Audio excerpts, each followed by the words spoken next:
Restez tous authentiques, hein, comme d'habitude. Bon, bienvenue à tous, hein. Alors, aujourd'hui, hein, saison 2 de Papacito, épisode 11. Donc, j'ai failli passer à côté d'un truc énorme.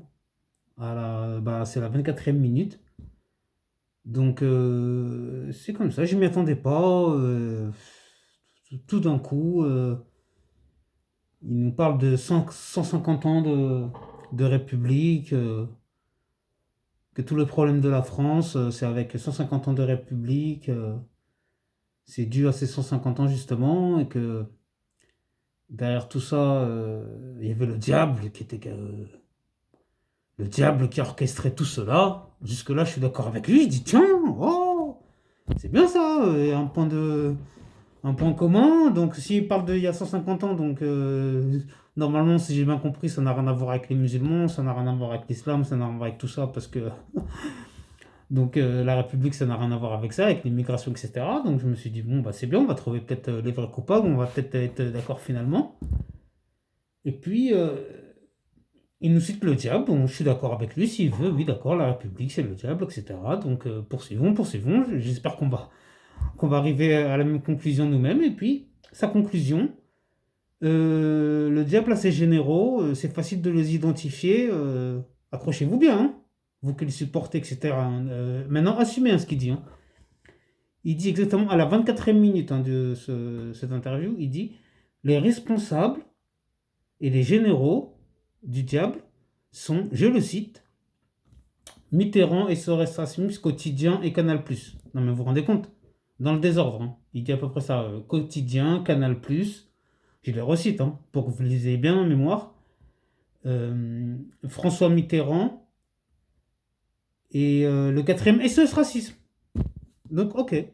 Alors maintenant, qu'il arrête de nous raconter encore des sornettes et des sottises, etc. Moi, je veux bien être gentil, poli, tout ce que vous voulez, mais il faut arrêter de prendre les gens pour des imbéciles.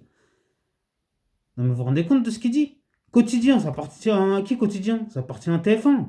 C'est Martin Bouygues. Martin Bouygues, comment ça? Qu'est-ce qu'il a à voir avec la gauche, Martin Bouygues? Tu nous prends pour qui là? Tu nous prends pour des idiots, quoi, Papacito? Qu'est-ce qu'il raconte? Canal Plus, ça appartient à qui? Ça a appartenu à quelqu'un de gauche, Canal Plus?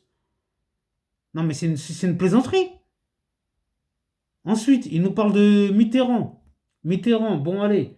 Mitterrand, moi d'après les infos que j'ai, il n'était pas franc-maçon, mais dans son gouvernement de 1981, lorsqu'il était président, il avait pas mal de ministres francs-maçons, hein, qui l'ont bien évidemment été imposés, étant donné qu'on ne peut rien faire sans eux. Ça c'est pareil, ça, c'est vérifiable, historiquement parlant, c'est vérifiable, hein, ce que je dis. Euh, alors moi, c'est bien beau de me citer François Mitterrand. Mais je sais pas, Chirac n'a rien à voir, Pompidou n'a rien à voir, Pompidou d'ailleurs franc-maçon, Chirac il a rien à voir. D'ailleurs pareil, je crois que Chirac franc-maçon de la chambre suisse, je suis pas sûr à 100%, mais c'est les infos que j'ai. Pareil pour Jacques Chirac, où il était en tout cas proche des francs-maçons. Ça c'est pas une et de la famille Rothschild, etc. Donc ça c'est pas hein, un truc que j'invente non plus. Ce qui concerne François Hollande, pareil, lui il est de gauche. Moi je m'en fiche, je dénonce tout le monde. François Hollande, très proche de la franc-maçonnerie, pareil.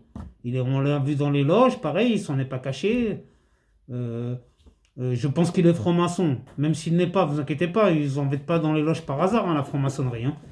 Absolument pas par hasard, hein. Euh, Ensuite, Sarkozy, lui, c'est les sionistes et compagnie, d'accord? Là, c'est pareil, là. Bernard-Henri Lévy, etc.